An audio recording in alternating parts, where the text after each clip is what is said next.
Hey, I'm Hollis, and welcome to the Friendly Fangirl podcast, where I nerd out on the films, shows, and video games that I encounter every week. Be sure to follow this podcast, and please follow my Twitter and blog at Hollis Films to follow my journey experiencing the entertainment industry's greatest stories. Beware of spoilers, you have been warned. So real quick, game of the week before we get into the rest of this very loaded podcast. Kingdom Hearts Melody of Memory. The, latest title-ish of the Kingdom Hearts franchise. Released, I think, at the end of 2020. I've never been one for rhythm games, but that didn't stop me from getting addicted to this one. I originally played it on and completed it on the PlayStation 4, and then when I got my Switch, that was one of the first games that I bought, and I got addicted to it all over again. Every time I play it, I still go into it with the notion that it's a dumb, easy game, but it actually gets challenging. I am not lying to you. I did Bippity Boppity Boo on Proud, hoping that I'd be able to do it first try, and I was very wrong. And I spent like 3 hours trying to beat Bippity Boppity Boo on Proud. I was very angry with myself and frustrated because it was always the same 3 parts. If I didn't mess up on the other 2, there was one that I did, and it was purgatory. And I really want to emphasize that this happened with Bippity Boppity Boo. I'm not over it, okay. I've played both solo and co-op, and I have fun every time. If you're a fan of the ordinary Kingdom Hearts combat and have a particular disdain of rhythm games, this installment definitely is not for you. But if you love the music and don't mind this new style of game, you'll probably enjoy it. The only thing that I really disliked, honestly, was how they represented Kingdom Hearts 3. Kingdom Hearts 3 had such an amazing soundtrack with plenty of new tracks that would have been fun to play.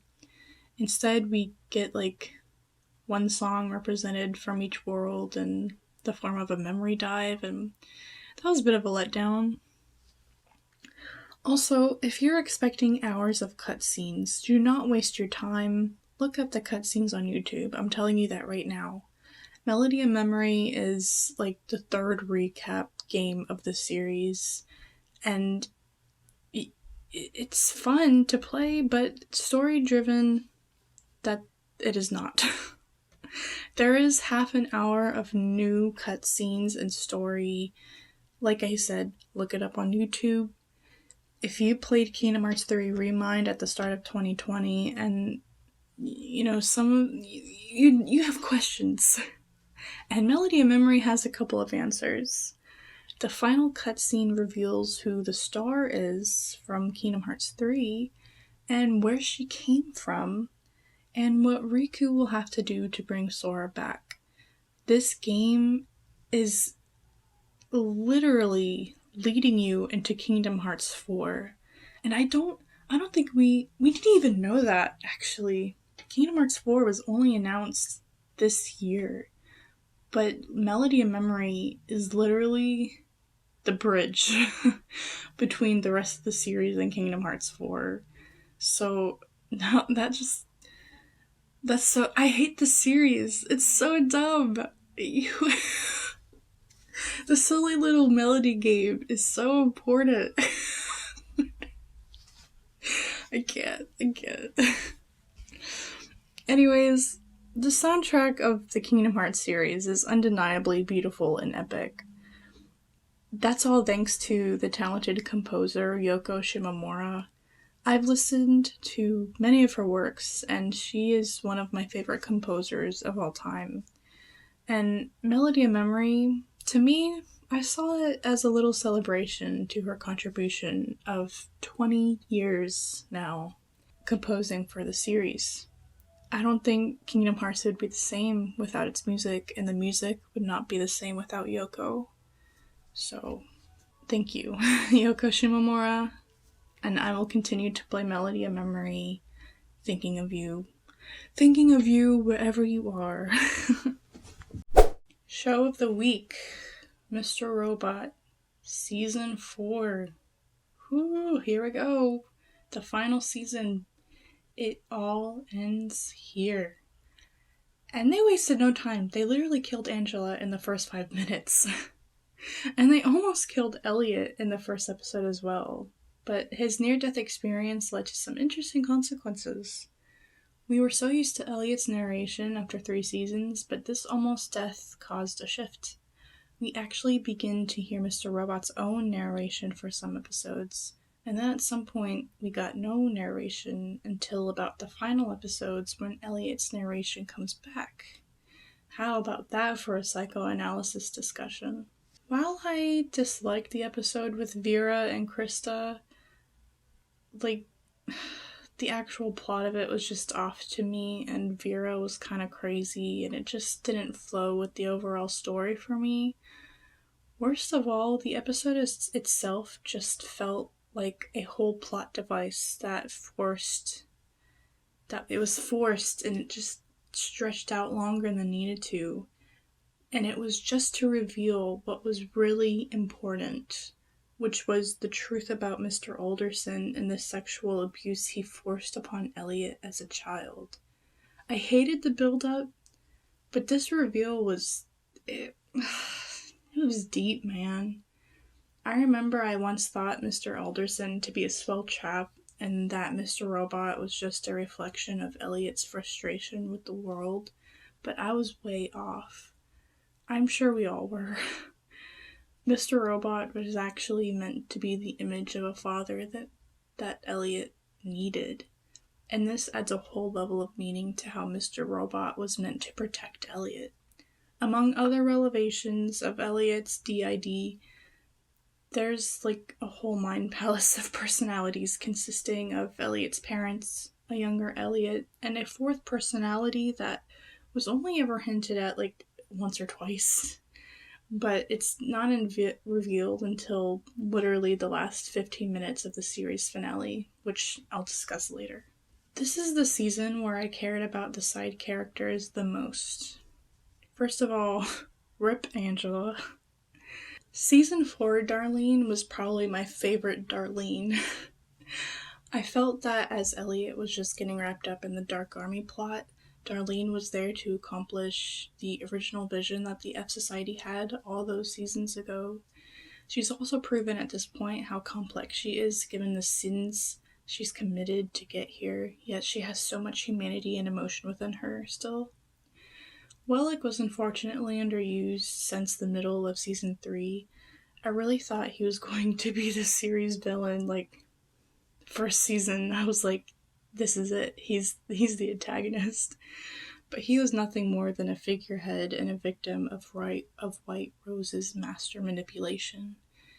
He died trying to help Elliot, and it was very bittersweet. He lost everything. His son, his wife, his life. He deserved to rest after all that he's been through. Also, Dom. I am so very satisfied with her entire arc. I honestly didn't think I'd be this attached to her character, but I am. I'll definitely get more into her story in a minute, but yeah, she's awesome. There were some good episodes this season. The We Don't Have to Talk episode was as creative as the one-shot episode from last season. Dialogue isn't needed to tell an exciting story. Episode 8 was Dominic DePiero's episode. Grace Scummer gave her best performance of the series, and Dom's story completely turned around. It really felt like Dom was on the losing end. It was the end of the line, not just for her life, but her emotional and mental stability. She just completely lost. And then she was like, call an ambulance, but not for me, and essentially saved the world. It was pretty epic. And then episode 9 really felt like Endgame. The Alderson siblings finally took down the Deus group. the top 1% of the top 1% and took all their money and gave it back to the people. This felt like the original F Society goal from season 1, and while things escalated beyond that, it was satisfying to see the OG vision finally come to life. So episode 10 had to happen to give us solid conclusions for Dom and Darlene before we spent the final 3 episodes completely engulfed in the madness that is Elliot's mind. Now, I didn't really ship these two together. I just never saw them as a romantic fit, but they were definitely an interesting pair as two polarized characters. Dom, as an FBI agent, wanted to have faith in the system and always tried her best to do what was morally right. Darlene is aware of how corrupt the system has been and was always willing to fight fire with fire and throw morals out the window for the sake of the greater good. So when it came to the escape to Budapest, we expected Darlene to go through with it willingly and for Dom to be uptight about it. Ironically, with a dash of final character development and last-minute choices, Darlene actually stays and eventually is already there when her brother needs her the most, and Dom takes a well-deserved vacation and finally has a good night's sleep for the first time in forever, in what was hopefully a fun trip to Budapest. For these characters to survive, which not many characters did, I'm glad they got conclusive, satisfying endings to finish their arcs. Speaking of concluding story arcs, White Rose. So, the fall of the Deus group meant that the Dark Army failed. White Rose failed. And this was the moment when White Rose proclaimed the death of their male counterpart. Zhang is dead, there's only White Rose. It was a powerful moment indeed. Throughout the series, it seemed that every time White Rose lost, she won, but her proclaimed death of her male persona really begs for some symbolic and psychoanalysis.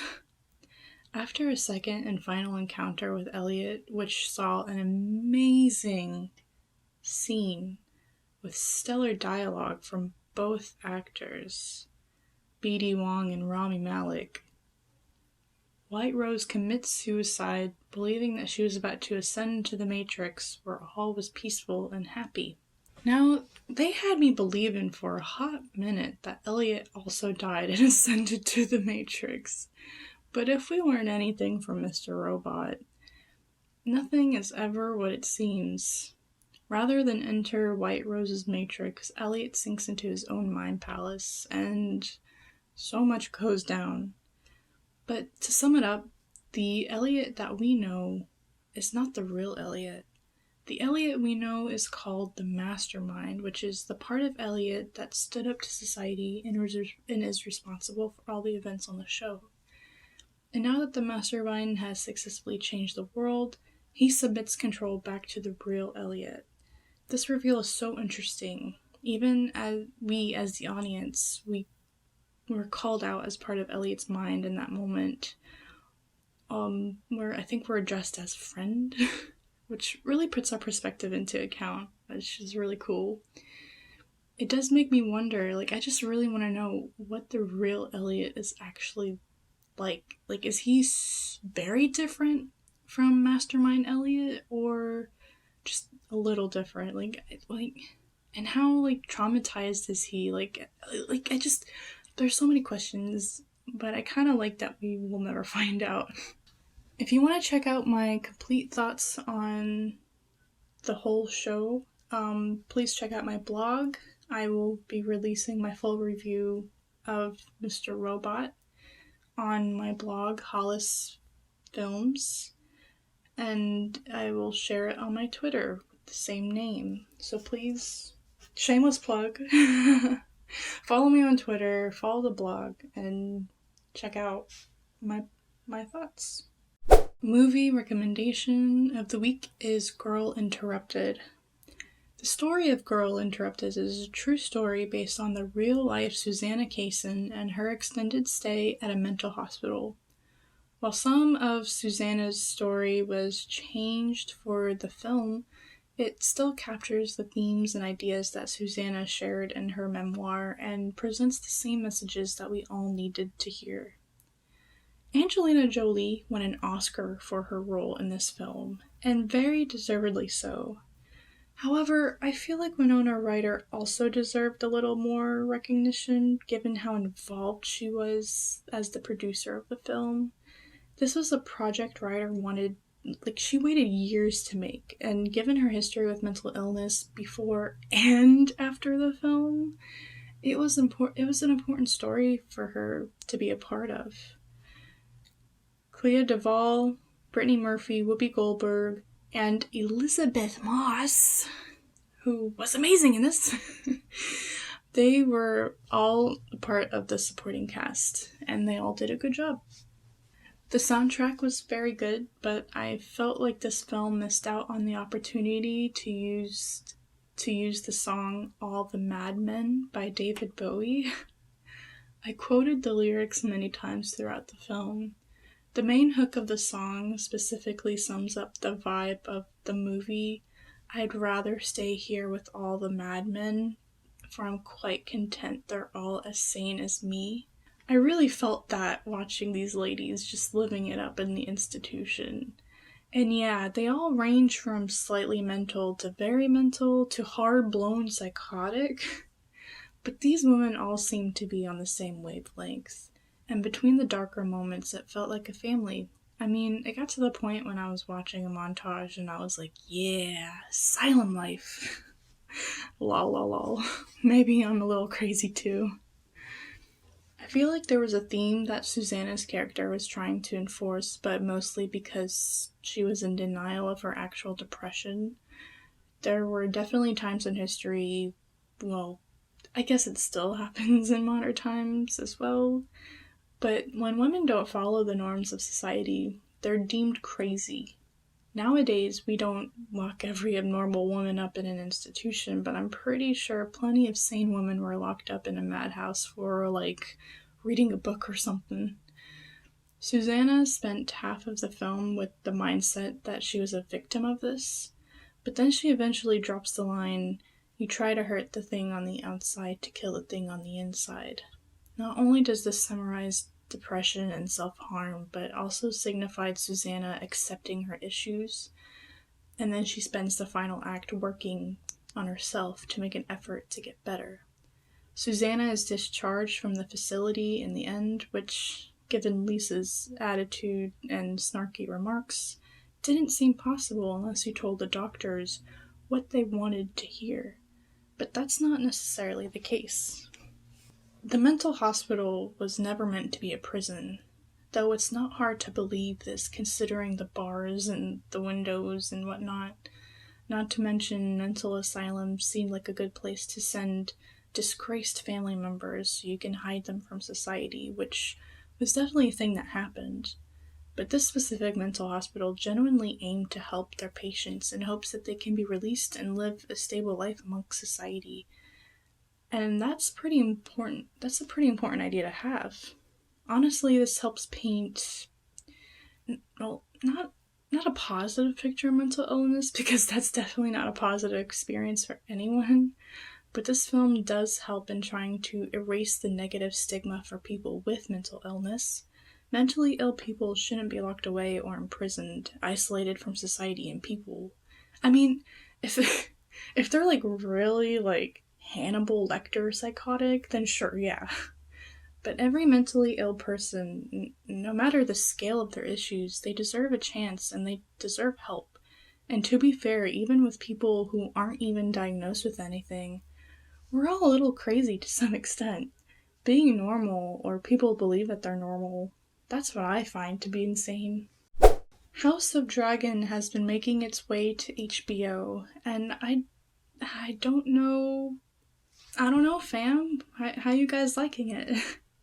I don't have any plans to watch it anytime soon, but I'm still curious to see how it's going.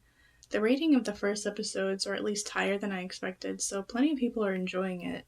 I mean, the series had a 50-50 chance of being as good as the first seasons of Game of Thrones, or being as rough as the last couple of seasons of Game of Thrones, so verdict is still up there. And speaking of a series finale that, even though I still enjoyed to some extent, it was hated by literally everyone and was a mega disappointment because of two characters that made stupid choices. In honor of the House of Dragons, the Superstar Award goes to the Khaleesi herself, Daenerys Targaryen. Now, I'm going through a heinously horrible summarized biography. Please, please, please watch Game of Thrones and experience the full story. For better or for worse, it was an amazing show.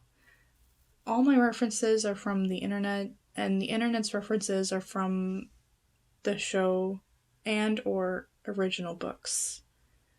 Daenerys was born in the middle of a war that essentially caused all the tension that spurred the events of the Game of Thrones story. She was raised without a real home, without any parents, and only had her big brother by her side. Her brother sells her to marry the Dothraki king Khal Drogo, and Daenerys' story officially begins. While her marriage, well, it was a bit rough, but they eventually began to love each other on a very romantic and emotional level. As the relationship grew stronger, so did Daenerys' confidence. Speed run to the moment when she was tired of her brother's crap, who has also earned his comeuppance when he threatened her sister's life and received a nice shower of molten gold, thus making Daenerys the final Targaryen alive. That we know of, anyways. This seemed to be a positive turnaround, but it's not too long after this that Drogo and their unborn child are dead. Daenerys is raped and all she has is her buddy Jorah and 3 dragon eggs. I just want to say that Daenerys emerging from the flames with the newly hatched dragon babies is still one of the most epic moments in television history. So after a season of weird adventures in, what do you call it, Karth? I haven't watched it in a while, I'm sorry. Daenerys gets back to work when she gets to Slaver's Bay. Now, the whole Slaver's Bay arc is epic. Daenerys frees the slaves and turns them against the slavers in this awesome rebellion. And this is the queen that we all want to see. A character that was once powerless became a symbol of power herself. Daenerys actually spends a lot of time in this part of the world, like literally half the series. And her experiences here are a big part of why fans disliked what she did at King's Landing. Like, she spends so much time learning how to actually rule, as conquering didn't really seem as hard with baby dragons. I feel like Daenerys experienced a lot of growth and understanding during this time, and as fans, we spent this time really invested in the idea that she can do it. She can take the Iron Throne. It's gonna happen. Especially when she takes control of the Dothraki, which was pretty epic. She also had Tyrion freaking Lannister in her court. Even with her without her dragons, like, how could she not win, you know? But then she leaves for Westeros. And it was all downhill from here. Though before Daenerys even has a chance to, I guess, liberate Westeros, she's gotta deal with the army of snow zombies. One of her dragons is actually killed by the Night King, who then resurrected him as a snow zombie dragon. And with that starts the final season. So the battle against the Dead Army was one of the greatest in the series, and arguably the last great episode of the show. But I do want to talk about that moment after, when everyone is singing praises to the King of the North while Daenerys sits in the corner. There's a deep psychology that I think people need to realize was there since season 1. Once Daenerys had her dragons and sole claim to the House Targaryen, Daenerys became so focused on the idea that she can take the Iron Throne back in her family's name. But for a girl who spent her whole life, or a lot of her life, powerless, she really wasn't that much further from Cersei in the sense that she didn't want to rule for the welfare of the people. She wanted to rule for herself. She craved that power and thrived in it. And when all of Jon's friends are yelling, "The King of the North," Daenerys is visibly jealous.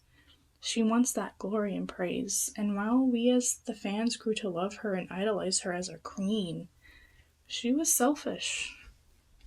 Then she just ends up losing everything at once. Another dragon is killed, her best friend beheaded, Jon starts to pull away from her. There was that whole situation with Varys.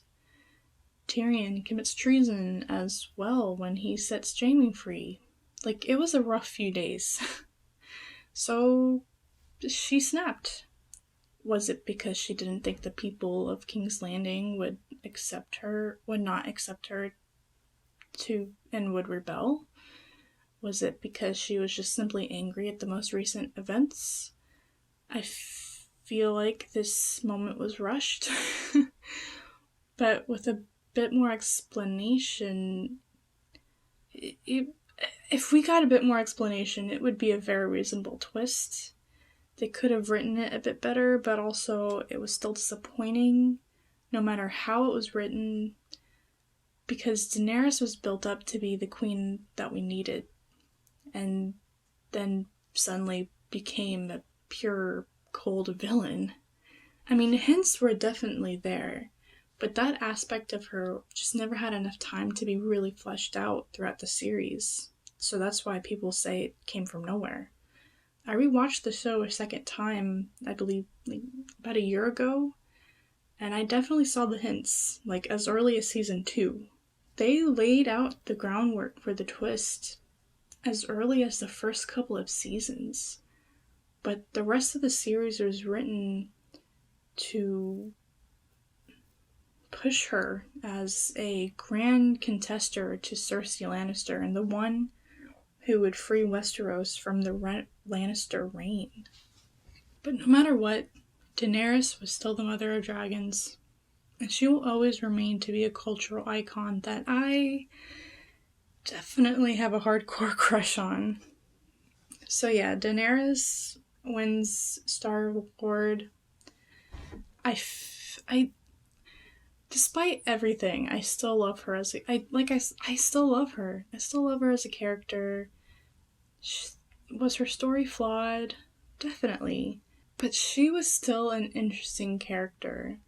And just, I feel like if she was written,